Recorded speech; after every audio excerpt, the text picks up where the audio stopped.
Welcome to Infidelity Tales Lab. We're grateful you've chosen to join us today. Tell us, which part of the world are you watching from? Big city? Small town? Country? We'd love to know. Now, let's dive into today's story. Chapter 1. Blueprint of Deception. Travis Holloway stood at the edge of his latest architectural masterpiece, the Riverside Heights complex, a testament to his journey from the backstreets of Detroit to becoming one of the most sought-after architects in Chicago. The evening sun glinted off the glass facade he had designed to capture light at this exact hour. At 45, Travis had built his reputation through grit and raw talent, not family connections or inherited wealth. His phone buzzed. Veronica's message was terse. Won't be home for dinner. Board meeting ran late. Don't wait up. Third time this week. Travis pocketed his phone without replying. Their 15-year marriage had become a hollow structure. Impressive from the outside, but crumbling within. He remembered when they'd met, back when he was still fighting for recognition, and she was the dazzling socialite who'd somehow seen something in him beyond his working-class roots. Mr. Holloway, the investors are waiting. His assistant, Paige, gestured toward the conference room. Give me a minute, Travis said, straightening his tie. These moments before meetings were when he missed Vincent the most. His oldest friend was traveling through Europe on a sabbatical, unreachable for another week. Vincent would have offered some profane but accurate assessment of the situation, making Travis laugh despite himself. After securing the Riverside Heights deal, Travis drove home to their sprawling lakeside house, one he designed himself as a gift to Veronica for their 10th anniversary. The house he rarely felt welcome in anymore. He found Liam, his 17-year-old son, sprawled on the living room couch, expensive headphones clamped over his ears. "Where's your sister?" Travis asked after Liam reluctantly removed one earpiece. "Out with Mom. Some charity thing." Liam barely looked up from his phone.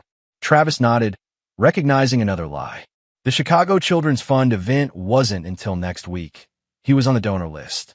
He walked to his study, closed the door, and pulled out the small leather notebook he'd started keeping 3 months ago.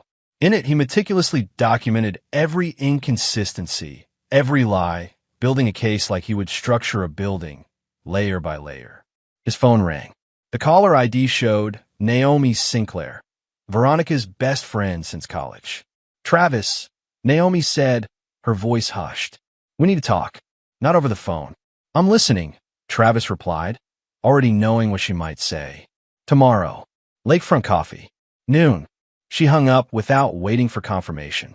Travis stared at the phone. Naomi had been acting strangely at their last dinner party, watching Veronica with a mixture of disappointment and anger. He suspected Naomi's conscience was finally getting the better of her loyalty to Veronica. Later that night, Travis heard Veronica's key in the lock just after midnight. He remained in his study, pretending to work while monitoring the security system on his tablet. Another recent installation Veronica didn't know recorded to a private server. She stumbled slightly entering their bedroom, the scent of unfamiliar cologne trailing her. Travis watched on the tablet as she showered immediately, then buried her clothes in the hamper beneath others. "Gathering evidence won't make it hurt less," he whispered to himself. But he wasn't building a case to heal his pain. He was constructing the foundation for something else entirely. The next day, Naomi confirmed what Travis had already pieced together. Veronica was having an affair with Theodore Buck Sullivan, a real estate developer who had recently commissioned Travis for a downtown project. "He's dangerous, Travis," Naomi warned over coffee. "Not just the usual rich asshole. People who cross Buck tend to face consequences." "How long?" Travis asked, his voice perfectly controlled. 8 months. Maybe longer. Naomi couldn't meet his eyes. "She's been poisoning the kids against you too, telling them you're cold, distant, only care about your work." Travis nodded, adding this information to his mental blueprint. "Why tell me now?" Naomi finally looked up. "Because last week Buck was laughing about how he's going to ruin you professionally after he gets what he wants." And Veronica was laughing with him. As Travis drove back to his office, he made a call to an old contact, someone who owed him from years ago when Travis had kept quiet about certain structural irregularities in exchange for future favors. It was time to collect. Chapter 2. Structural Weakness. 3 weeks passed while Travis executed the first phase of his plan. He hired a private investigator named Damon Walsh, a former intelligence operative who specialized in difficult cases and operated entirely off the books. "You're not the first husband I've worked for," Damon said as they met in a vacant office Travis owned through a shell company. "But most want the evidence for divorce court." "I need more than evidence," Travis replied.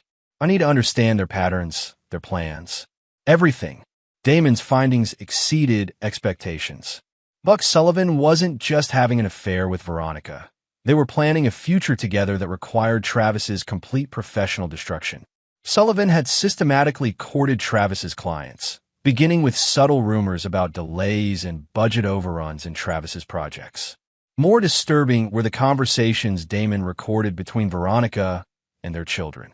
Travis listened stoically as his wife described him as emotionally absent, obsessed with proving himself, and embarrassing with his working-class habits to their increasingly receptive children. "Dad doesn't get how things work in our world," Veronica had told 14-year-old Tara. "Buck understands appearances matter."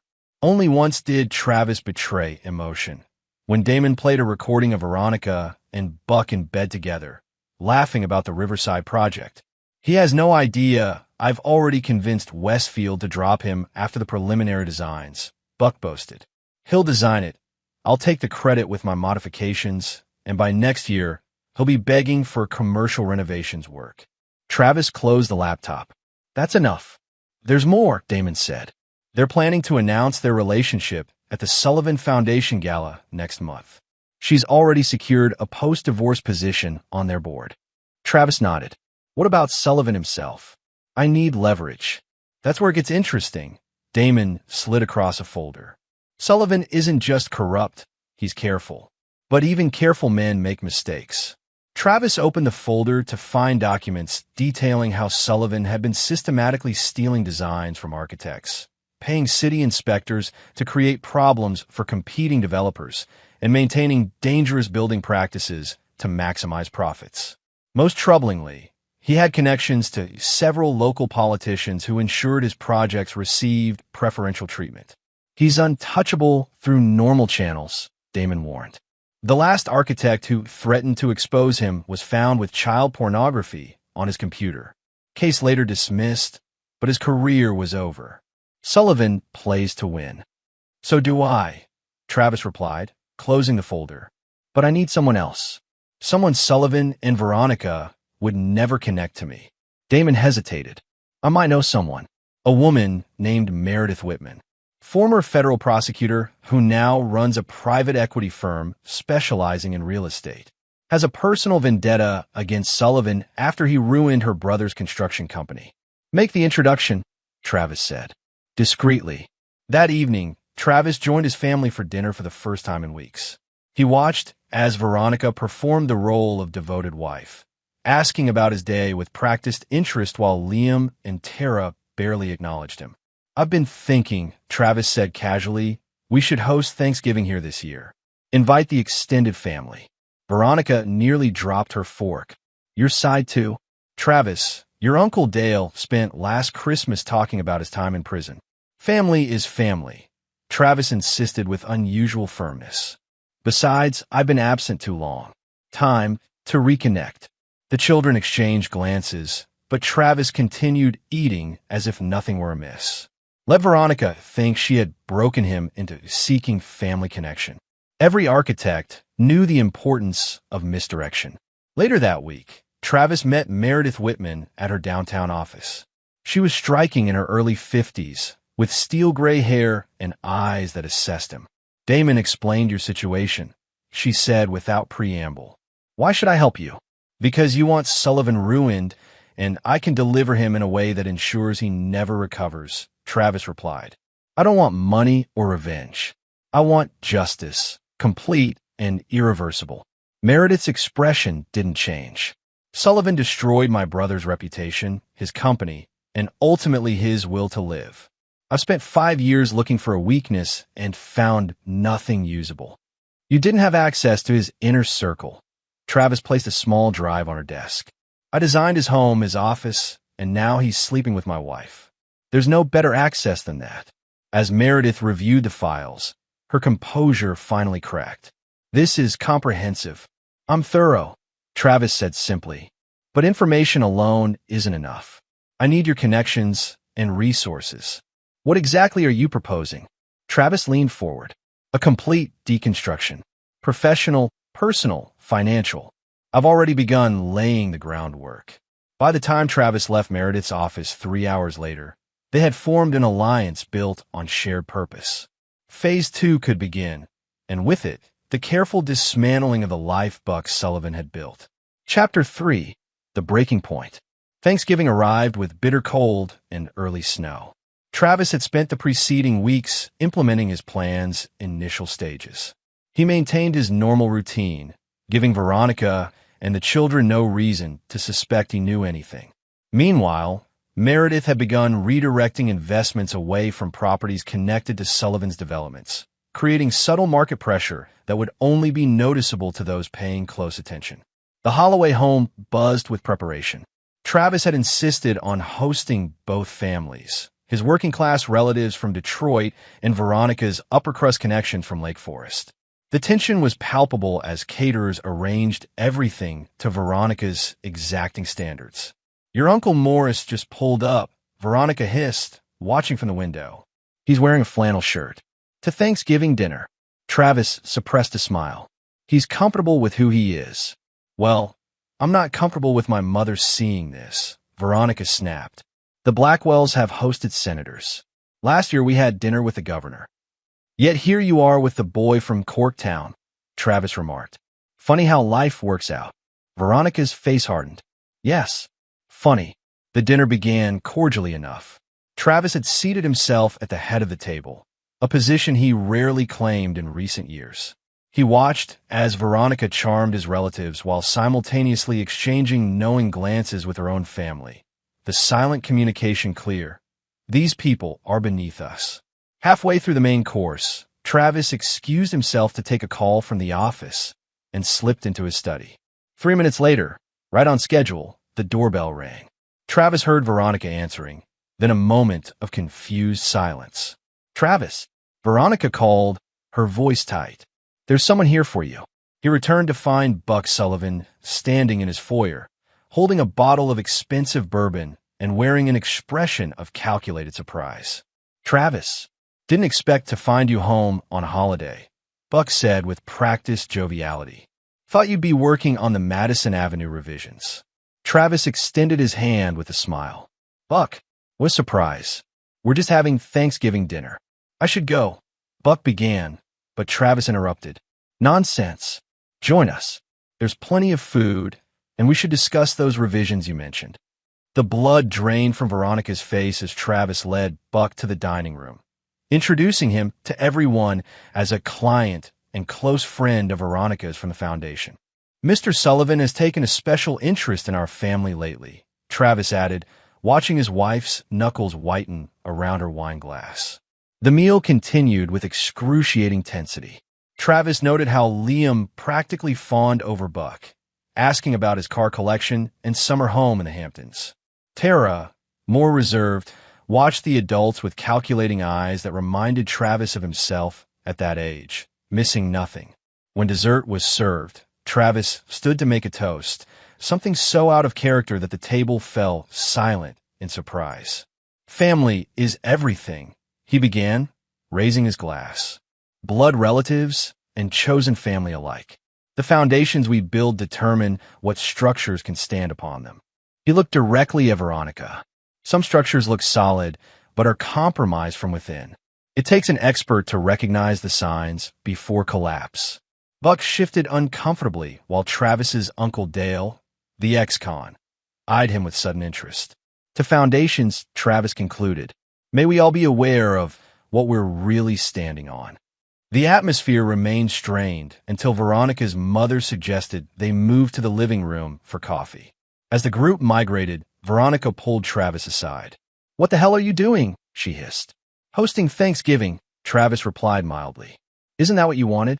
A husband who participates in family gatherings." Buck showing up was completely unexpected. "Was it?" Travis asked, his voice finally revealing a hint of steel. Interesting coincidence. Before she could respond, Veronica's father called her over to resolve some dispute about family photos. Travis retreated to help clear dishes, finding Tara already in the kitchen, pensively scraping plates.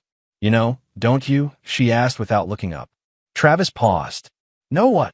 "About Mom and Mr. Sullivan." Tara finally met his eyes. "She thinks I don't notice, but I do." Liam's too busy trying to impress everyone to see it. Travis studied his daughter, reassessing her. "When did you figure it out?" 3 months ago. She was texting him while helping me with homework. I saw the messages when she went to answer the door." Tara's voice was flat. "She told me you're distant because you're ashamed of where you came from. But that's not true, is it?" "No," Travis said simply. "I've never been ashamed of my origins. They taught me to recognize authentic people from frauds." He touched her shoulder briefly. "Thank you for paying attention." The moment was interrupted by Veronica, who entered with a brittle smile. "Travis, your relatives are asking for you. Something about showing them your office." As Travis left, he heard Veronica instructing the catering staff to serve Buck a special plate in the living room. He guided his Detroit relatives through a tour of the home he had designed, noting with irony how much more they appreciated its architectural details than Veronica's family ever had. When they returned to the main gathering, Travis found the seating arrangement had been subtly altered. Buck was now holding court near the fireplace, Veronica attentive at his side, while a place had been conspicuously cleared in the far corner. "Travis," Veronica called with false brightness, "we've set up a place for you in the garage with the leftovers. Your Uncle Dale was telling us about his interest in automotive repair, so we thought you could both be more comfortable out there." A sickening silence fell over the room. Even Veronica's mother looked embarrassed. "The garage?" Travis's cousin Bethany asked. "What the hell kind of way is that to treat your husband?" "It's fine," Travis said calmly. "Dale and I have a lot to catch up on." Dale, reading something in Travis's expression, stood up and clapped him on the shoulder. "Lead the way, nephew. Been wanting to pick your brain anyway." As they headed toward the garage, Tara suddenly stood. "I'm coming too." "Tara, sit down," Veronica ordered. "There's no need to." "I want to hear Uncle Dale's stories," Tara insisted. To everyone's surprise, Liam stood as well. "Yeah, me too."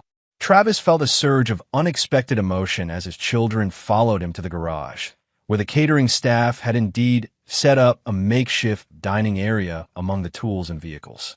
"At Thanksgiving, they made me eat in the garage," Travis said conversationally to Dale as they sat down. "He's used to scraps," my wife said. Dale's weathered face darkened. "Wanting to have a word with her? Prison taught me some persuasive techniques." "No need," Travis replied, watching his children's reactions. "This is actually perfect." They sat in awkward silence for a few minutes, the children picking at the leftover turkey and stuffing. "Dad," Liam began, then stopped, seeming to struggle with what to say. "It's okay," Travis said. "I know about your mother and Buck." Tara glanced at her brother. "I told you he'd figure it out." "How long have you known?" Liam asked. "Long enough," Travis replied, "and long enough to do something about it." Before he could elaborate, they heard the crunch of tires on the snow-covered driveway. Through the garage windows, they watched as a sleek black limousine pulled up to the front of the house. The driver emerged first, opening the rear door. A woman stepped out, tall, elegant, instantly commanding in a tailored charcoal suit despite the bitter cold. She surveyed the house for a moment before walking purposefully to the front door. "Who's that?" Liam asked. Travis checked his watch. Right on time. He stood and straightened his jacket.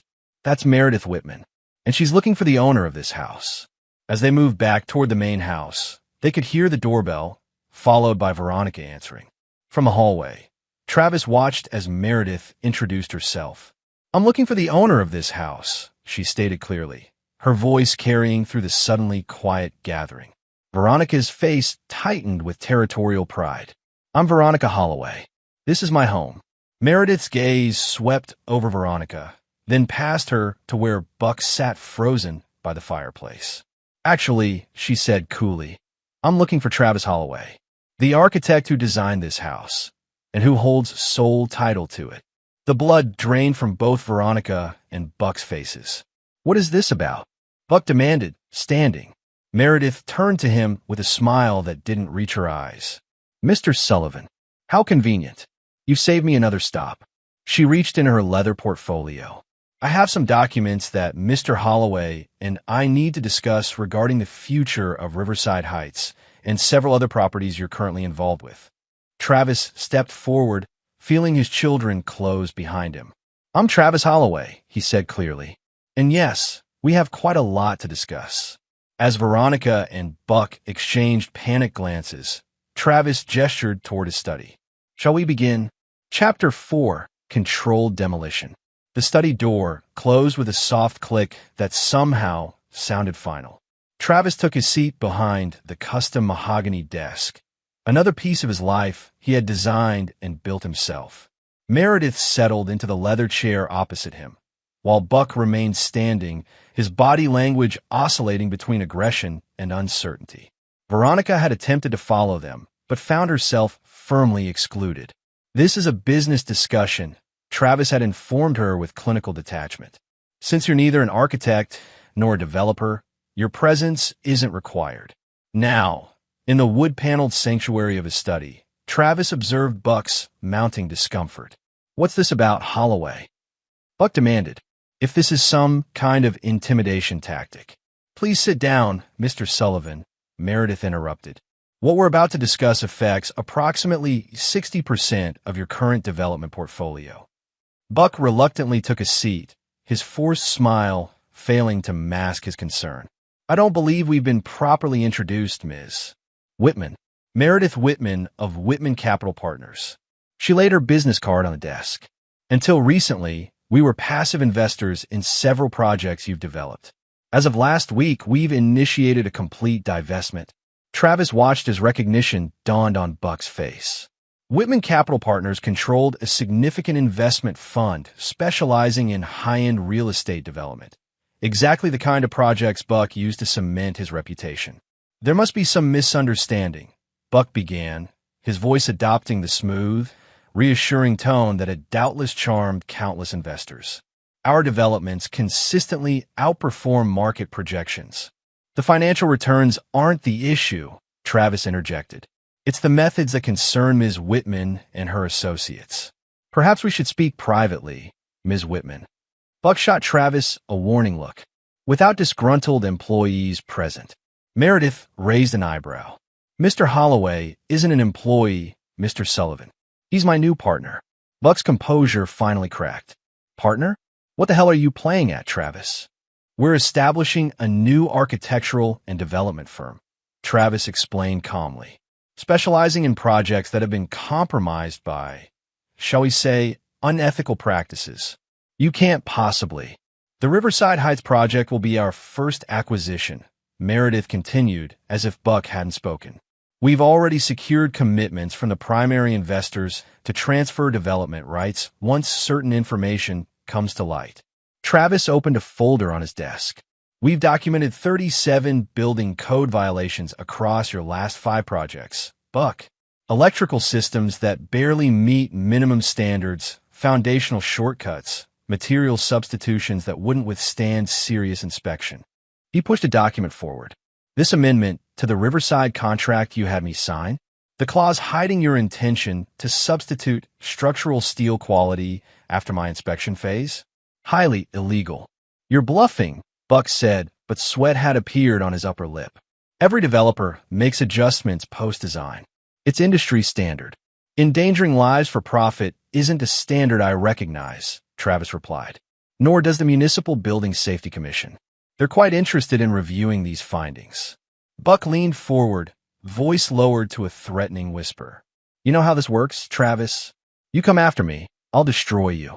One call to the right people, and you'll never work in this city again.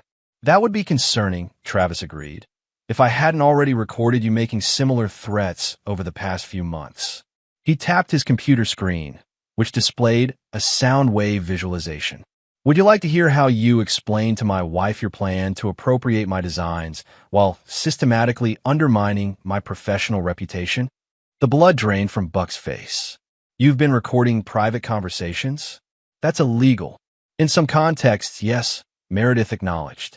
In others, such as documenting criminal conspiracy or within one's own property, using security systems with clearly posted notification.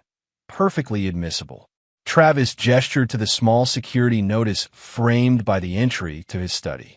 My home security system records audio and video in all common areas. It's disclosed at every entrance, as required by law. A system you and Veronica discussed disabling last month, if you recall. Buck stood abruptly. This meeting is over. Whatever you think you have, my lawyers will bury it and then bury you. Before you go, Meredith said, her voice stopping him at the door, you should know we've already spoken with Councilman Patterson about the zoning irregularities in the West Loop project. He was surprisingly eager to distance himself once we shared the documentary evidence. Buck's hand froze on the doorknob. The mention of Patterson, his most reliable political ally, hit its mark. Patterson would never. Self-preservation is a powerful motivator, Travis noted. As you yourself explained to Veronica while in my guest room 2 weeks ago. Buck turned slowly, reassessing Travis with something approaching genuine respect. What do you want? That's simple, Travis replied. I want you to sign these papers transferring developmental control of Riverside Heights to our new firm. Then I want you to take an extended vacation while we review the rest of your projects for acquisition. And if I refuse? Travis closed the folder. Then tomorrow morning, the building commission receives our full report. The state's attorney gets the recording of you discussing how to circumvent safety inspections, and the investors receive documentation of how you've been systematically overcharging while delivering substandard structures. Buck's jaw worked silently as he calculated his options. Finally, he stepped back to the desk. Let me see these papers. As Buck reviewed the documents, his face grew increasingly pale. The agreement wasn't just a transfer of Riverside Heights. It was a compulsory purchase framework for his entire development company at a fraction of its value. This is highway robbery, he muttered. No, Travis corrected. This is consequence. You try to steal my work and my reputation while sleeping with my wife. Consider yourself fortunate we're offering any compensation at all. Buck's head snapped up. You know about. I know everything, Travis said quietly. Every meeting, every conversation, every plan you two made. After a long moment, Buck reached for the pen Meredith offered.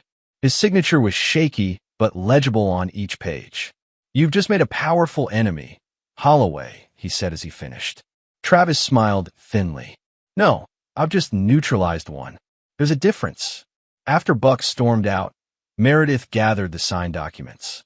Phase 1 complete, she noted. He'll try to fight this, of course. Let him, Travis replied. The digitally notarized copies are already with our attorneys, and the recordings have been secured. By the time he regroups, the Riverside transfer will be complete. And your wife? Meredith asked carefully. Travis's expression hardened. That's phase 2. She doesn't know it yet, but she lost everything the moment she invited Buck Sullivan into my home. They emerged from a study to find the Thanksgiving gathering in disarray. Most guests had departed, leaving only Veronica, the children, and a few lingering relatives. Buck was nowhere to be seen. What did you do? Veronica demanded, her voice shrill. Buck left looking like he'd seen a ghost. We concluded some business, Travis replied mildly. Ms. Whitman, thank you for coming on such short notice. My children, Liam and Tara, the teenagers who had been watching from the hallway, stepped forward uncertainly. A pleasure, Meredith said, assessing them with genuine interest. Your father is an extraordinary architect and businessman. You should be very proud. Ms. Whitman has just helped me secure the largest project of my career, Travis explained. We'll be restructuring Riverside Heights with complete creative control. But that's Buck's project, Veronica protested. Not anymore, Travis replied. Now, if you'll excuse us, Ms. Whitman and I have further business to discuss. I'll be spending the night at my downtown apartment. Children, you're welcome to join me if you'd prefer. Tara immediately stepped toward her father. I'll get my overnight bag. Liam hesitated, looking between his parents before reluctantly moving to his sister's side. Yeah, me too. As the children went to gather their things, Veronica grabbed Travis's arm. You can't just take my children. Our children, Travis corrected, removing her hand. Who are old enough to decide where they spend the night, especially after watching their mother banish their father to the garage during Thanksgiving dinner. That was a joke, Veronica insisted. You're overreacting. We both know it wasn't, Travis replied. Just as we both know where you've been spending your afternoons for the past 8 months. The color drained from Veronica's face. Travis, I can explain. Save it, he cut her off. The time for explanations has long passed. Now we move to consequences. Meredith watched this exchange with professional detachment before checking her watch. We should proceed if we're going to make the call with Tokyo, Travis. He nodded and turned to follow the children upstairs, leaving Veronica standing alone in the entryway, the wreckage of her carefully constructed life settling around her like dust after an implosion. Chapter 5. Foundation Removal. News of Buck Sullivan's sudden divestment from Riverside Heights sent shockwaves through Chicago's development community. Within days, rumors circulated about financial irregularities, structural concerns, and potential building code violations. Travis and Meredith's newly formed company, Holloway Whitman Partners, officially announced their acquisition of the troubled project to ensure its completion with the highest standards of safety and design integrity. Travis moved permanently to his downtown apartment, which quickly became headquarters for their expanding operations. Liam and Tara divided their time between their parents, though Tara increasingly chose to stay with her father while Liam remained torn between loyalties. 2 weeks after Thanksgiving, Travis sat across from his lawyer, signing the final documents. She's contesting everything, Philip Barnes informed him, sliding another form forward. The prenuptial agreement, the property divisions, even custody, although the children are nearly adults. As expected, Travis replied, signing his name with deliberate strokes. Has she found new representation yet? Third law firm this week, Philip confirmed. The first 2 withdrew when they reviewed the evidence packets you provided. Travis nodded. The packets contained meticulously documented evidence of Veronica's affair, her conspiracy with Buck to undermine Travis professionally, and most damagingly, her systematic manipulation of family finances, including several instances of forging Travis's signature to access his personal accounts. And the house? Travis asked.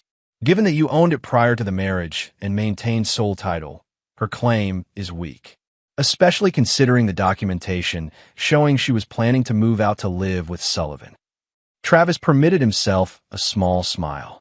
Veronica's text messages discussing which furniture to take from Travis's pretentious architectural showcase had been particularly useful. What about Sullivan? Any counterattacks yet? Philip shuffled his papers.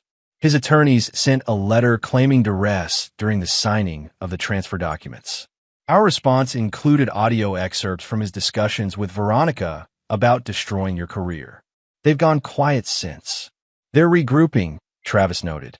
Sullivan won't surrender his company without a fight. A fight he's rapidly losing allies for, Philip pointed out. 3 of the city council members he regularly dealt with have publicly distanced themselves.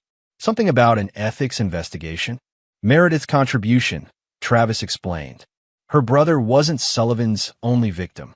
She's assembled quite a coalition of people with grievances and evidence. After the meeting, Travis returned to find Tara sitting at his drafting table, studying the Riverside Heights plans with surprising understanding. You've changed the central courtyard, she observed without looking up. It's more accessible now. Travis paused, reassessing his daughter yet again. You have a good eye. The original design was more visually striking, but created unnecessary barriers. Like Mom, Tara said quietly. Beautiful but full of barriers. Travis set down his briefcase. You don't have to choose sides, Tara. I already did, she replied, finally meeting his gaze. When I realized she was lying about you. Liam still believes her version, that you were always cold, always working, never really loved any of us enough. And what do you believe? Tara gestured to the blueprints. I believe people reveal themselves through what they create. You built spaces for us to live in, to be together. She built narratives where she was always the victim. Travis felt a swell of pride mingled with regret. At 14, Tara already showed more insight than he had at twice her age. Your brother will find his own way, Travis said. Right now, he's hurt and confused. He's being an idiot, Tara corrected. Yesterday, he told me Buck offered to take him racing in his Ferrari this weekend. Like that's not totally inappropriate and obviously manipulative. Travis stiffened. Your mother is allowing this. Encouraging it, Tara confirmed. Says it's important for Liam to have a positive male role model now that you've abandoned the family. Travis reached for his phone, then stopped himself. Reacting emotionally would play into Veronica's narrative. Instead, he needed to accelerate the next phase of his plan. We have a family court appearance on Friday, he told Tara. The judge will likely establish temporary arrangements while the divorce proceeds. Would you be comfortable stating your preference to live primarily with me? Tara nodded firmly. Absolutely. And I have screenshots of Mom's texts about you that might help. She doesn't know I can see her iMessages on the family iPad. You're quite resourceful, Travis noted with a mixture of admiration and concern. But I need you to remember something important. Our goal isn't to destroy your mother. It's to protect ourselves and ensure consequences for actions. What about Buck? Tara asked. Are you going to destroy him? Travis considered the question carefully. Buck Sullivan built a career by destroying others. I'm simply ensuring an appropriate response. That evening, Travis received a call from an unknown number. He answered to find Detective Roland Pierce on the line. An unexpected development. Mr. Holloway, the detective began without preamble. I understand you've had some business dealings with Theodore Sullivan recently. That's correct, Travis confirmed, immediately alert. May I ask what this is regarding? I'll lead a task force investigating development corruption, Pierce explained. Sullivan's name features prominently in our files. I've noticed some unusual activity around his company in recent weeks. I acquired certain interests in his developments, Travis acknowledged carefully. All properly documented and above board. A pause. That's what interests me, Mr. Holloway. In 15 years tracking Sullivan, I've never seen him surrender control of anything willingly. Yet he signed over his flagship project to you without a public fight. Perhaps he recognized inherent problems with the development. Perhaps, Pierce agreed. Or perhaps you have something on him that even he couldn't risk becoming public. Something that might interest my task force. Travis weighed his options carefully. An alliance with law enforcement could provide additional leverage, but it would mean surrendering control of the timing and possibly limiting his options for dealing with Sullivan completely. I have documentation of certain building code violations, Travis offered, along with evidence suggesting systematic bribery of inspectors. Would that be relevant to your investigation? He could almost hear Pierce's smile through the phone. Extremely relevant, Mr. Holloway. I'd very much like to meet to discuss this further. They arranged a meeting for the following day. After hanging up, Travis called Meredith to update her on this new development. Pierce is legitimate, she confirmed after he explained. Has a reputation as incorruptible, which is why he hasn't advanced further in the department. If he's reaching out directly, Sullivan must be a significant target. Can we use this without compromising our overall plan? Travis asked. We'll need to adjust the timeline, Meredith conceded. But having law enforcement pressure could actually help isolate Sullivan from his remaining allies faster than we could manage privately. And Veronica? Meredith hesitated. The police involvement complicates things. Any evidence connecting her to Sullivan's business practices becomes more delicate. She wasn't involved in the building code violations, Travis noted. Her interests were purely personal. Then we proceed as planned for that aspect, Meredith decided. Speaking of which, have you spoken to Naomi recently? Not since she provided the initial information. You might want to call her, Meredith suggested. My sources indicate Veronica is planning to shift narratives. Instead of the cold, absent husband story, she's now presenting herself as a victim of emotional abuse who sought comfort elsewhere. Travis closed his eyes briefly. Of course she is. After ending the call, Travis worked late into the night, preparing documents for Detective Pierce while simultaneously finalizing the next phase of his personal plan. It was well past midnight when his phone buzzed with a text from an unknown number. We need to talk. This has gone too far. Meet me tomorrow. B.S. Travis studied the message, considering its implications. Sullivan reaching out directly likely meant his other options were evaporating. The timing, just before Travis's meeting with Pierce, suggested desperation. Golden bean coffee. 7 a.m. Travis responded, then added, come alone. The meeting could provide useful intelligence, or it could be a trap. Either way, Travis would be prepared. Chapter 6, Points of Failure. The Golden Bean was nearly empty at 6:45 a.m. when Travis arrived. He selected a corner table with clear sight lines to all entrances and positioned his phone to record any conversation. 15 minutes later, Buck Sullivan entered, looking notably diminished. His designer suit appeared slept in, his normally immaculate hair disheveled. "You look terrible," Travis observed as Buck took the seat opposite him. "Cut the shit," Holloway, Buck growled. "You've made your point. Name your real price." Travis sipped his coffee. "I already did. The contracts you signed were quite clear. Those contracts were signed under duress, and we both know it." Buck leaned forward. "Listen, I underestimated you. That's on me. But this vendetta is affecting innocent people now." "Innocent people?" Travis repeated. "Like who?" "My employees, for starters. 47 people work for Sullivan Development. They didn't sleep with your wife. No, they just helped you create unsafe buildings and defraud investors," Travis countered. "But you're right. Not everyone deserves the same consequences. That's why we're retaining most of your staff during the restructuring." Buck blinked in surprise. "Restructuring? You're actually going through with taking over my company?" "It's already done," Travis informed him. "The board voted yesterday after reviewing evidence of your creative accounting. The remaining formalities will be completed by month's end." Buck's face flushed with anger. "This is about Veronica, isn't it? You couldn't keep your wife interested, so you're taking it out on me professionally." Travis raised an eyebrow. "Is that what Veronica told you? That I was inattentive? Emotionally unavailable, perhaps?" "Among other things," Buck muttered. "Did she mention that while I was designing the Riverside project, working 16-hour days at your insistence, she was spending our anniversary fund on lingerie for your benefit?" Travis's voice remained perfectly calm. "Or that she told our children I was embarrassing because of my working-class background?" Buck had the decency to look uncomfortable. "Look, whatever went on between you and Veronica was systematically undermined by both of you." Travis completed the sentence. "You saw an opportunity to acquire both my wife and my professional output while discarding me in the process. Now you're experiencing the consequences. So that's it. You'll destroy everything I've built." Travis leaned forward. "No, Buck. I'm going to rebuild it.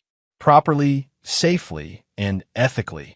The Sullivan name will be removed from all properties and replaced with legitimate developments that don't cut corners or endanger lives." "You self-righteous prick," Buck spat. "You think you're so much better than me? At least I'm honest about going after what I want." "Including other men's wives?" Buck's laugh was ugly. "Especially that. You know how many developers are sleeping with their colleagues' wives? It's practically a professional courtesy at this point. Veronica was looking for an upgrade the moment she realized you'd never really belong in her world." Travis absorbed this without visible reaction. "Is that why you're meeting Detective Pierce tomorrow? To discuss professional courtesies?" The blood drained from Buck's face. "What are you talking about? Pierce's task force has been building a case against development corruption for years. Your name features prominently in their files. Did you think I wouldn't coordinate with law enforcement eventually?" Buck's expression shifted from shock to calculation. "You gave him information about me. I provided evidence of building code violations," Travis clarified. "The rest of your activities they've been tracking independently. Something about suspicious payments to zoning officials."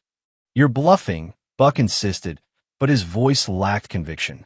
Travis removed a folder from his briefcase and slid it across the table. "Copies of what I provided Pierce. You'll note it focuses specifically on structural and safety violations, not your broader business practices." Buck scanned the documents, his expression growing increasingly grim. "This is comprehensive. I'm thorough," Travis replied simply.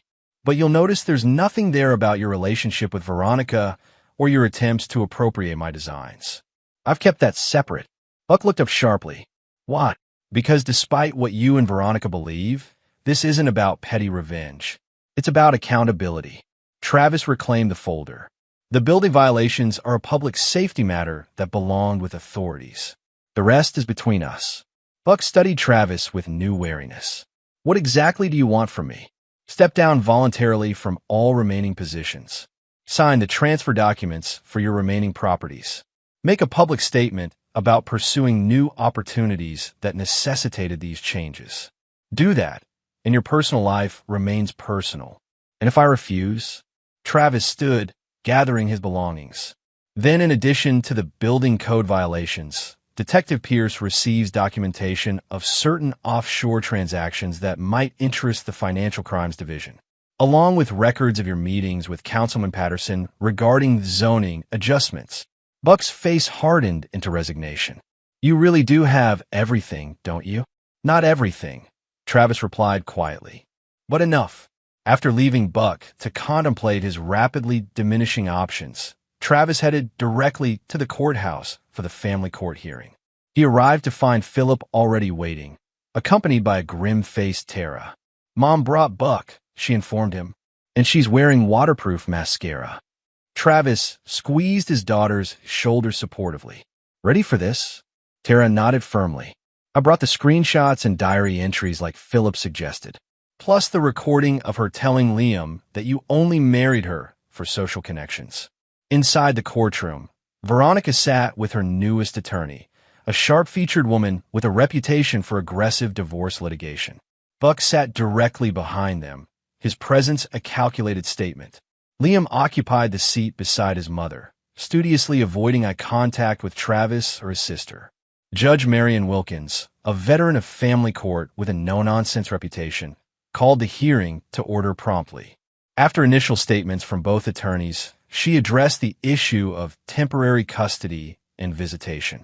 Given the children's ages, she noted, their preferences carry significant weight. I understand both children are present today.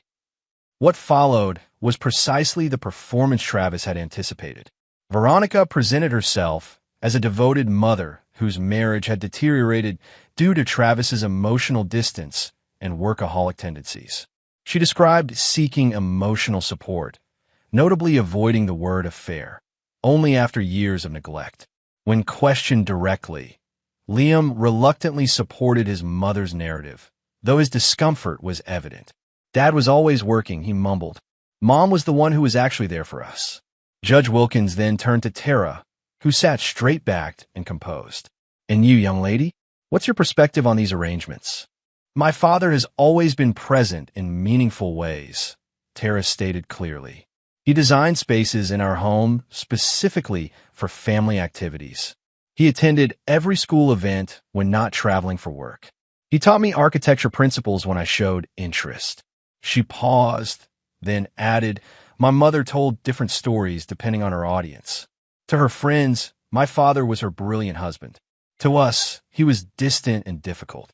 To Mr. Sullivan, he was an obstacle to be removed. Veronica gasped audibly. Tara, how can you say such things? Judge Wilkins raised a hand for silence. You have evidence supporting these assertions? Tara nodded and presented her folder of screenshots, diary entries, and recorded conversations. As the judge reviewed them, Veronica's attorney leaned over to whisper urgently in her client's ear. The temporary arrangements established by Judge Wilkins largely favor Travis. Liam and Tara would primarily reside with him, with Veronica granted weekend visitation. More significantly, the judge ordered a full financial audit after reviewing evidence of Veronica's manipulation of family accounts. Outside the courtroom, Veronica intercepted Travis, her face contorted with rage beneath a carefully maintained veneer of dignity. You've poisoned my daughter against me, she hissed. No, Veronica, Travis replied calmly. You did that yourself with every lie you told. Buck approached, placing a restraining hand on Veronica's arm. This isn't the place, he muttered. There are reporters outside. Travis regarded them both with detached interest. Planning a united front for the cameras? I'd reconsider that strategy, Buck. Detective Pierce might find the optics interesting for his investigation. Buck's expression hardened. This isn't over, Holloway. On the contrary, Travis replied. It's entering the final phase. As Travis walked away with Tara and Philip, he heard Liam call his name. He turned to find his son standing awkwardly between his parents and Travis, uncertainty written across his face. Can I come with you today? Liam asked hesitantly. Veronica immediately protested. Liam, we discussed this. You're coming home with me. Travis simply extended his hand toward his son. You're always welcome, Liam. Always. After a moment's hesitation, Liam stepped toward his father. It wasn't forgiveness or reconciliation. Not yet, but it was a beginning. That evening, as Travis and his children settled into the downtown apartment, his phone rang with news that would accelerate everything. Detective Pierce's voice was tense with controlled excitement. Sullivan just tried to leave the country on a private jet, he reported. We intercepted him at the airport with evidence of flight risk. He's being held for questioning regarding the building code violations and several other matters that have conveniently come to light. What kind of matters? Travis asked, though he already suspected. Financial irregularities, apparent bribes to zoning officials, and most interestingly, evidence suggesting he deliberately sabotaged competitors' projects through compromised inspections. Pierce paused. This is bigger than just Sullivan, Mr. Holloway. We're looking at systematic corruption throughout the development approval process. I'm not entirely surprised, Travis admitted. There's something else, Pierce added. Sullivan's trying to cut a deal. He's offering information on other developers, politicians, anyone he can use as leverage, including, apparently, information about your wife. Travis closed his eyes briefly. Ex-wife, soon enough. And whatever he's claiming about Veronica, I likely already know. Maybe, Pierce conceded. But there's one detail you might find interesting. According to Sullivan, your wife approached him initially, specifically because of your work on Riverside Heights. Said something about using your connection to him to secure a position with his charitable foundation. The final piece clicked into place. Veronica hadn't just fallen into an affair with Buck Sullivan.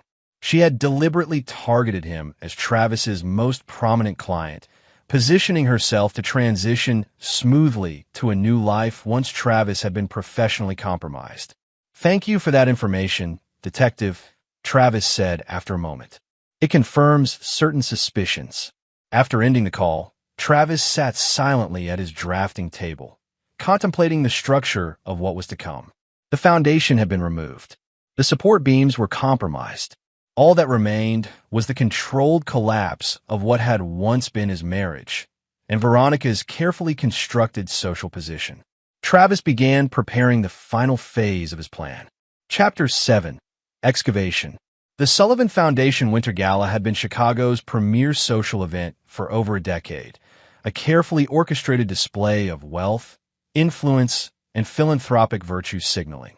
This year's event, hastily rebranded as the Chicago Children's Welfare Celebration after Buck Sullivan's dramatic fall from grace, promised to be unusually tense. Travis adjusted his bow tie in the mirror, noting with detached satisfaction how much had changed in the 6 weeks since Thanksgiving. Sullivan Development was now effectively under Holloway Whitman Partners' control. Buck himself remained ensnared in an expanding investigation, released on bail, but essentially radioactive in business circles. Most significantly, what had begun as a building code investigation had metastasized into a sweeping corruption probe that threatened numerous city officials. You look like a villain preparing for his big scene, Meredith observed from the doorway of Travis's apartment. Not a villain, Travis corrected. Just someone ensuring consequences. Meredith's steel gray gown complemented her hair perfectly. The guest list confirms Veronica will be attending. Are you certain this is how you want to proceed? It's fitting, Travis replied. She and Buck planned to announce their relationship at this very event. The venue should remain the same, even if the announcement differs. At precisely 8 o'clock, Travis and Meredith arrived at the Grand Horizon Hotel. The ballroom glittered with Chicago's elite, many of whom greeted Travis with new deference, a consequence of his company's meteoric rise and Sullivan's corresponding collapse. Travis Holloway, remarked Bradley Winston, president of the city's largest bank. The man of the hour. Your acquisition of Riverside Heights was masterfully executed. Simply a matter of identifying structural weaknesses, Travis replied with deliberate ambiguity. He spotted Veronica across the room, holding court among her social circle. She had maintained her position on the gala committee despite Buck's disgrace, leveraging family connections to distance herself from the scandal. Liam stood awkwardly at her side, uncomfortable in his tuxedo, but dutifully playing the role of supportive son. Tara, who had refused to attend with her mother, entered on the arm of Vincent Reeves, Travis's oldest friend who had returned from Europe to support him through the divorce. "Your ex-wife looks like she swallowed something sour," Vincent observed as he joined Travis by the bar. "The rumors about tonight must have reached her." "What rumors would those be?" Travis asked mildly. Vincent grinned. "That Holloway Whitman Partners is announcing a major new foundation, one that might overshadow certain other charitable endeavors." "People do love to speculate," Travis acknowledged. His phone buzzed with a text from Naomi. "She knows something's happening. Just tried pumping me for information. Ready when you are." The evening progressed through dinner with the practiced rhythm of such events: bland speeches, performative check presentations, and strategic networking. Throughout it all, Travis observed Veronica growing increasingly tense as she noted his comfortable interactions with Chicago's power brokers, many of whom had previously been her exclusive social territory. After the main course, Councilwoman Eleanor Hamilton approached the podium for what was ostensibly a routine civic recognition. Instead, she stunned the room by announcing her immediate resignation due to personal reasons, her voice barely steady as she referenced her cooperation with ongoing investigations into municipal governance. A ripple of shocked murmurs swept through the ballroom. Hamilton had been one of Buck Sullivan's strongest allies on the city council and a close friend of Veronica's family. "Did you know about this?" Meredith whispered. Travis nodded slightly. Detective Pierce mentioned additional developments were forthcoming. Hamilton must have decided to get ahead of the indictments. As coffee was served, the event chairman signaled for attention. "Ladies and gentlemen, we have an unscheduled announcement from Holloway Whitman Partners, our new platinum sponsor for this evening." Travis approached the podium with measured steps, aware of every eye in the room, particularly Veronica's shocked gaze. He had conspicuously avoided philanthropy throughout their marriage, allowing her to manage that aspect of their public image. "Good evening," he began. "Recent events have reminded us all that integrity in construction isn't merely a professional ideal. It's a matter of public safety and trust." He paused, allowing the pointed reference to Sullivan's building code violations to register. "Tonight, I'm pleased to announce the establishment of the Holloway Design Scholarship Program, which will provide full university funding for promising architectural students from disadvantaged backgrounds. This $20 million endowment will ensure that talent, not privilege, determines access to education and opportunity."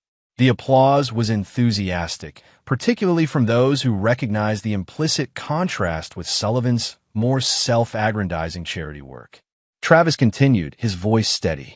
"Additionally, Holloway Whitman Partners will be establishing an independent building safety verification process for all new developments in Chicago, offered pro bono to ensure no financial barriers to implementation." As Travis outlined the details, he watched Veronica's expression shift from surprise to calculated assessment. She was already plotting how to position herself within these new initiatives, a predictable response he had anticipated and prepared for.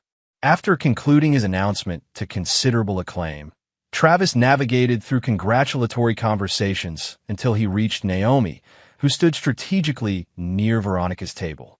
"Impressive speech," Naomi said loudly enough for Veronica to hear. "Especially the scholarship program. Such a contrast to foundation work that mainly serves to advance social standing." Veronica's composure finally cracked. "If you have something to say, Naomi, say it directly." "I believe I just did," Naomi replied coolly. "Though I'm surprised you're still claiming foundation expertise, considering recent revelations." "What revelations?" demanded one of Veronica's friends, instantly alert to potential gossip. Travis stepped forward. "I'm sure Naomi is referring to private matters. Private like your wife approaching Buck Sullivan with a proposition before you were even assigned to the Riverside project?" Naomi asked with false innocence. Or private, like her explaining to the Sullivan Foundation board that she could deliver her architect husband's services at discounted rates in exchange for a director position? The blood drained from Veronica's face. That's a malicious lie. Is it? Travis asked quietly. Because the Sullivan Foundation board minutes document your presentation quite thoroughly, as does Buck's sworn statement to Detective Pierce. Veronica's friends drew back slightly, social instincts instantly alert to the shifting dynamics. Travis, Veronica began, her voice taking on the wounded tone she had perfected. You can't possibly believe.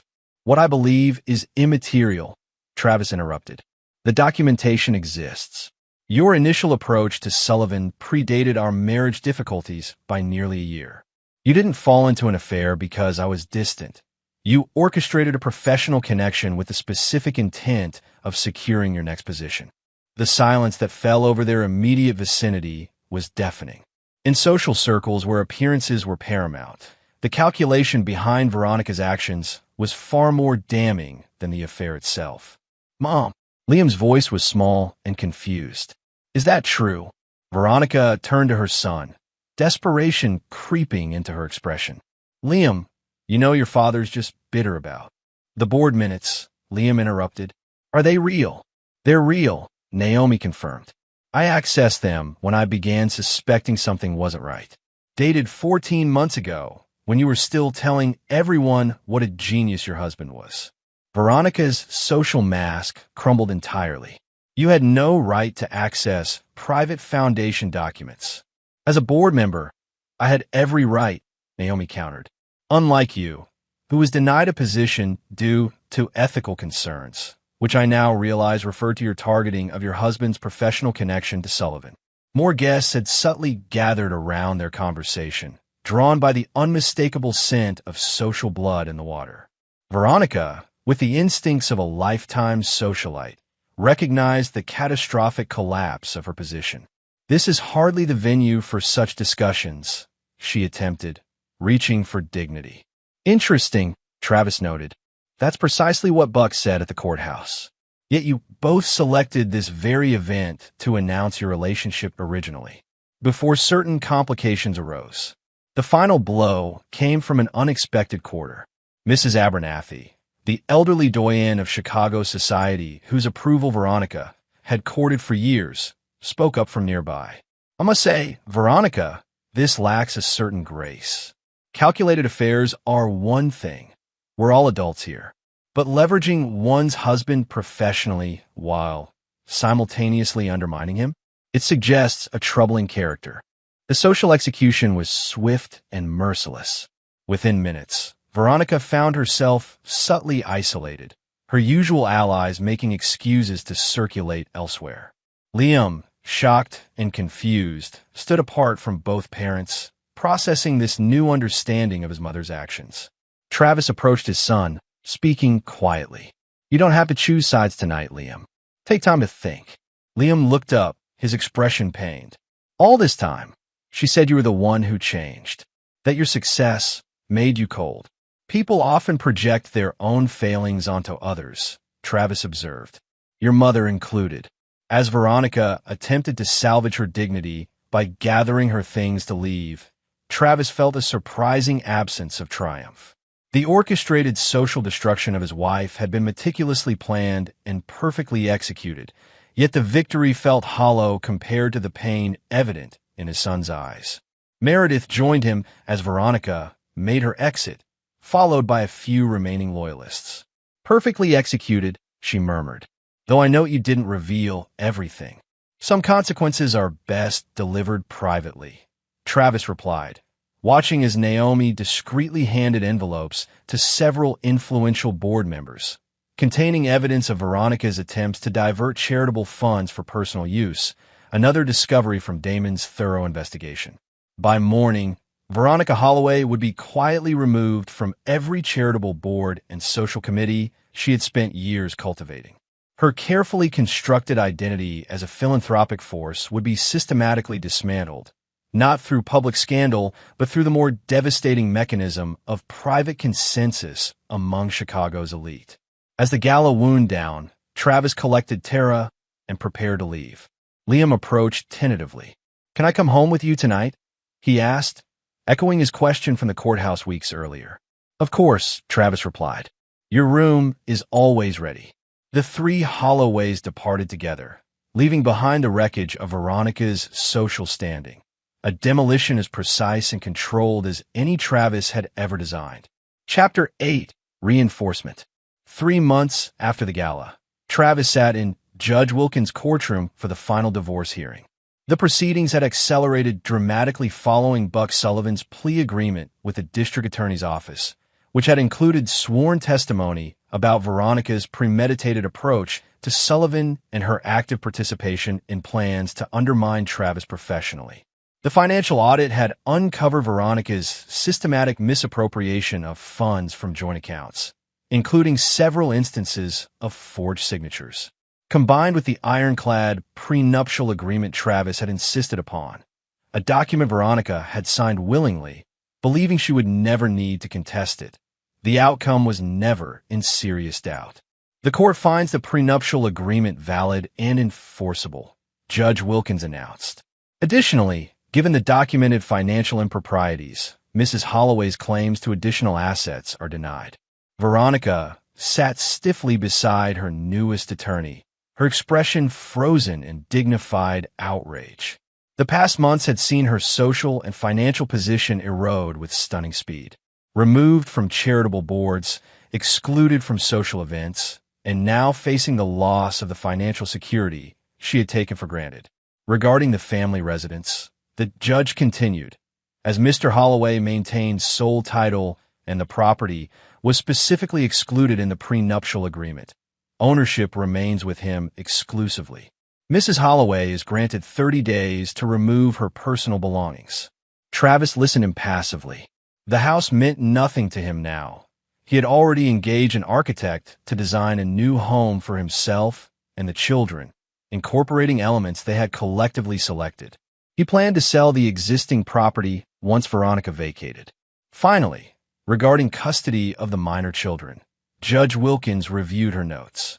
Given their ages and clearly stated preferences, primary residence is awarded to Mr. Holloway, with standard visitation rights for Mrs. Holloway. The judge fixed Veronica with a stern gaze. "I must note that the court takes a dim view of parental alienation attempts, Mrs. Holloway. The documented evidence of your systematic undermining of the children's relationship with their father will be considered should any future custody disputes arise." After the judge finalized the divorce decree, Travis remained seated while Veronica swept out, trailed by her increasingly beleaguered attorney. The contrast between her current circumstances and the life she had envisioned with Buck Sullivan could hardly have been more stark. Sullivan himself was awaiting sentencing on multiple fraud charges, his empire dismantled, his reputation destroyed. Outside the courthouse, Philip offered congratulations on the favorable ruling. A complete victory, as expected, though I must say, her attorney seemed surprisingly unprepared.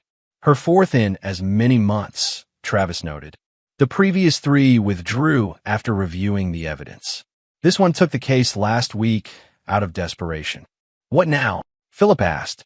"You've systematically dismantled both Sullivan and your ex-wife. Mission accomplished, I would say." Travis considered the question. "Not quite. There's one remaining matter."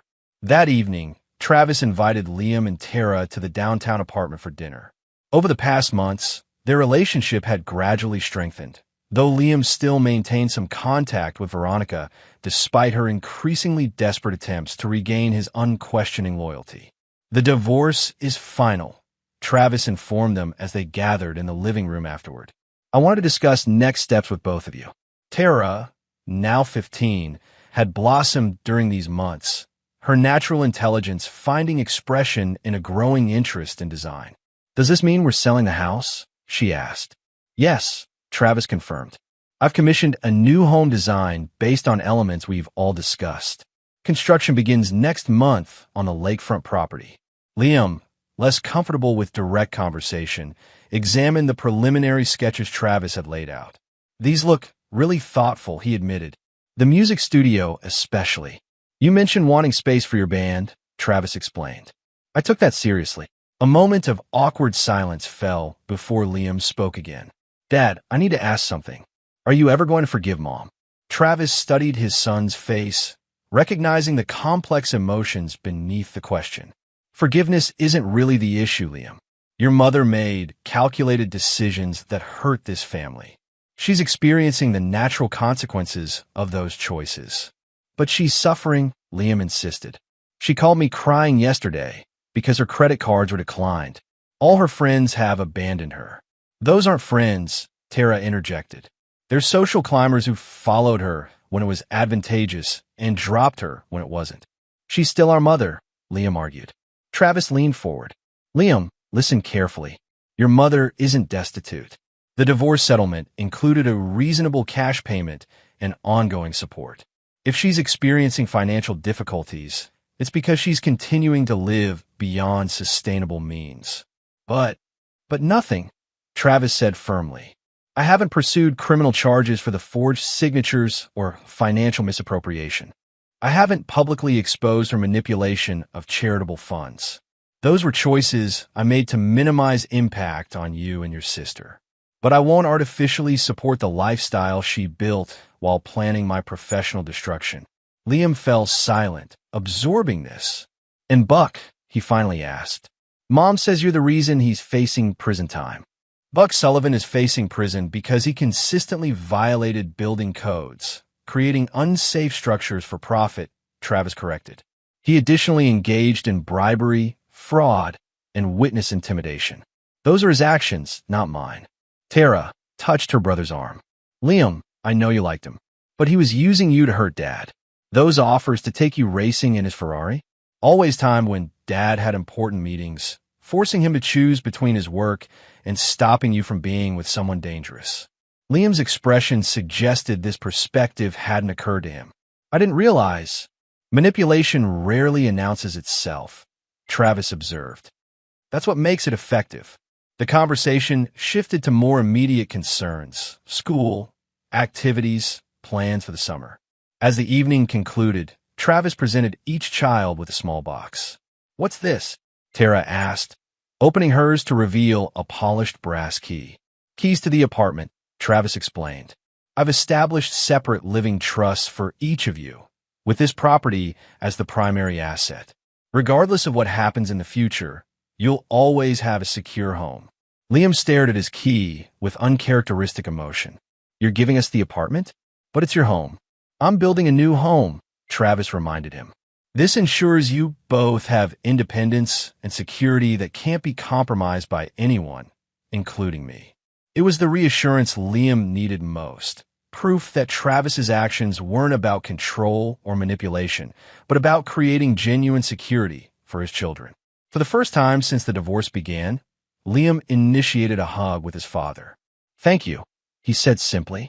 After the children departed, Tara to a school friend's home, Liam reluctantly returning to spend the weekend with Veronica, Travis received an unexpected call from Detective Pierce.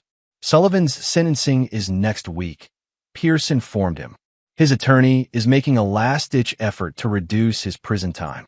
They're suggesting that you orchestrated his downfall out of personal vengeance.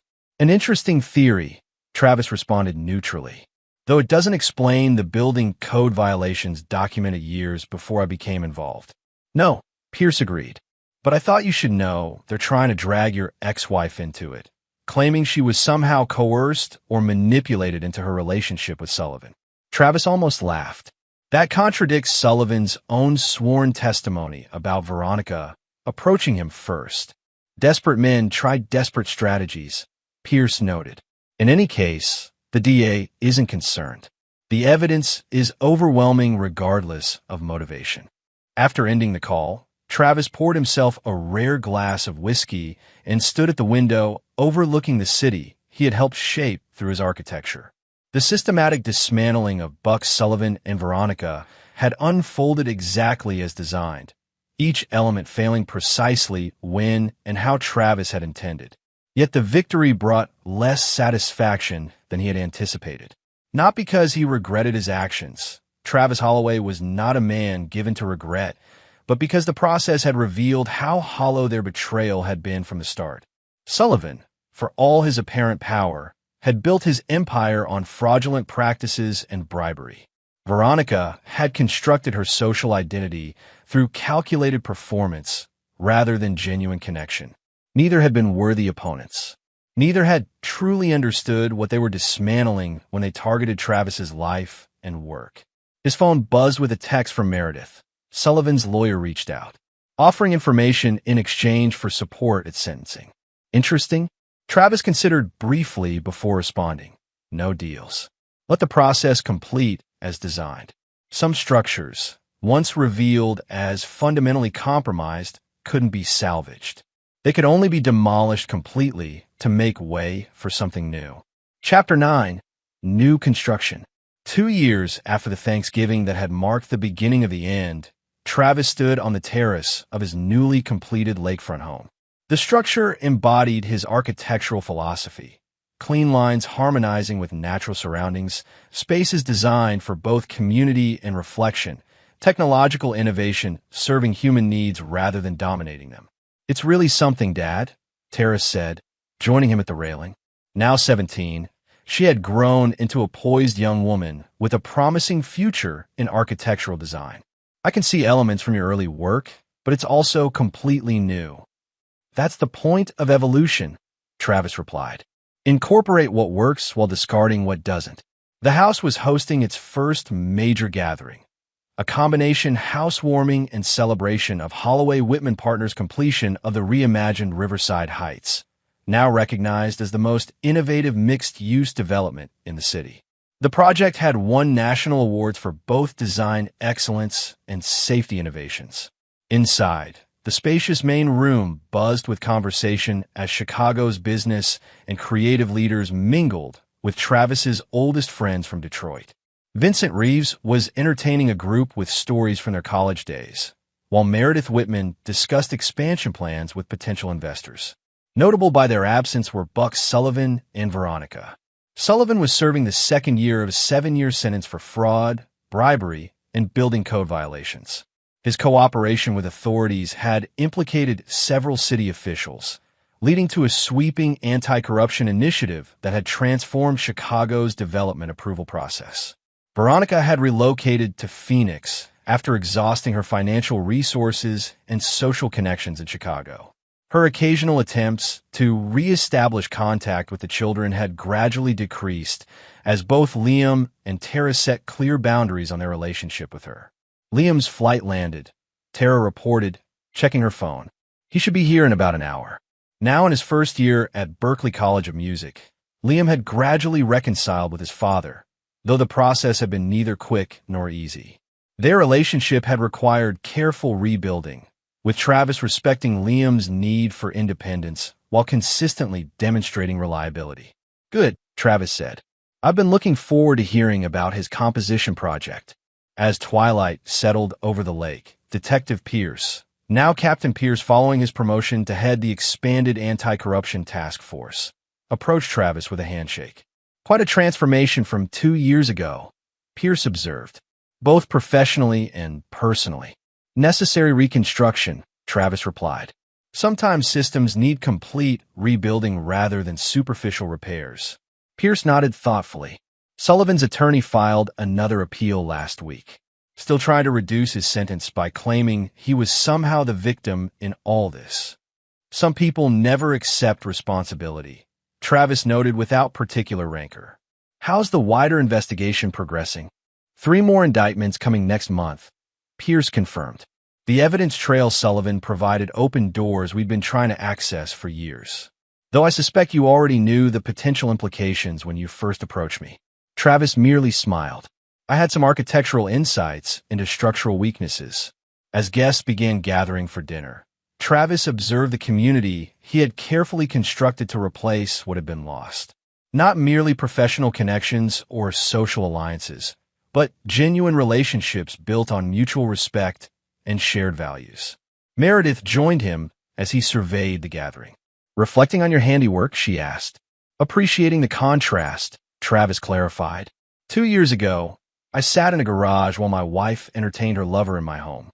And now Sullivan sits in a cell while you've rebuilt everything he tried to take from you, Meredith noted. Quite the reversal. Not reversal, Travis corrected. Evolution. I'm not interested in simply inverting the previous dynamic. I've designed something entirely new.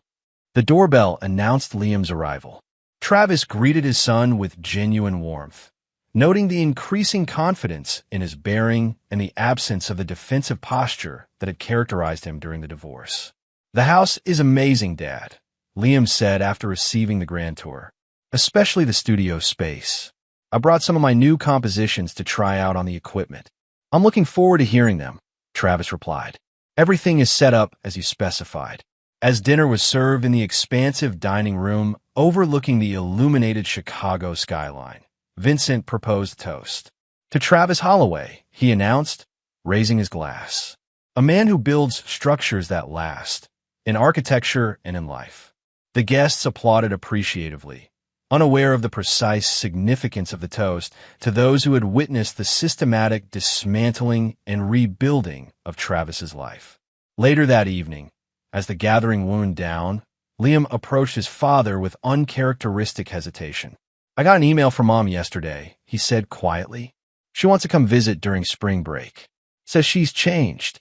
Travis considered his response carefully. That's your decision, Liam. You're an adult now. What would you do? Liam pressed. Would you forgive her? After everything? Travis gazed out at the lake, its surface reflecting the city lights. Forgiveness isn't relevant to my decisions anymore. I don't waste energy on resentment, but I don't forget lessons learned either. So that's a no, Liam concluded. That's a recognition that some bridges, once burned, can't be rebuilt, Travis clarified. Your mother made consistent choices that revealed her character. I have no interest in reestablishing any connection. But your relationship with her is separate from mine. Liam nodded slowly. I told her I wasn't ready. That may be someday, but not now. He paused. Was that the right call? There's no universally right answer, Travis replied. Only the one that honors your own boundaries and well-being. As the last guest departed, Travis found himself on the terrace with Tara, who had been observing the interactions with her characteristic perceptiveness. You never really told us the whole story, did you? She asked. About how you managed to trap Buck and Mom so completely. Travis studied his daughter's intelligent face. Would knowing the details change anything meaningful for you? Tara considered this. No, she admitted, but I've always wondered if there was a moment when you could have chosen differently, when you could have forgiven them. There are many such moments, Travis acknowledged. But forgiveness isn't always the appropriate response to calculated betrayal. Some actions reveal essential character. Tara, your mother and Buck showed me exactly who they were. I simply ensured appropriate consequences. And never looked back, Tara added. No, Travis agreed. Never looked back. As night settled completely over the lake, Travis surveyed the home he had designed. Not merely its physical structure, but the life it contained. He had rebuilt everything Buck and Veronica had attempted to destroy, creating something stronger and more authentic than what had existed before. In architecture, as in life, the strongest structures were those built with integrity throughout. No hidden compromises, no weakened supports, no false facades. Travis Holloway had applied that principle relentlessly, both to the buildings he created and to the personal reckoning he had orchestrated. Some would call it revenge. Travis considered it appropriate reconstruction, the necessary response to those who had revealed themselves as fundamentally compromised. He had never wavered, never forgiven, never forgotten. And he never would. And there you have it. Another story comes to an end. What did you think? I'd love to hear your thoughts in the comments below. If you enjoy this story, consider joining our community by subscribing. It means the world to us. For more stories like this one, check out the recommended videos on screen. And I'll see you there.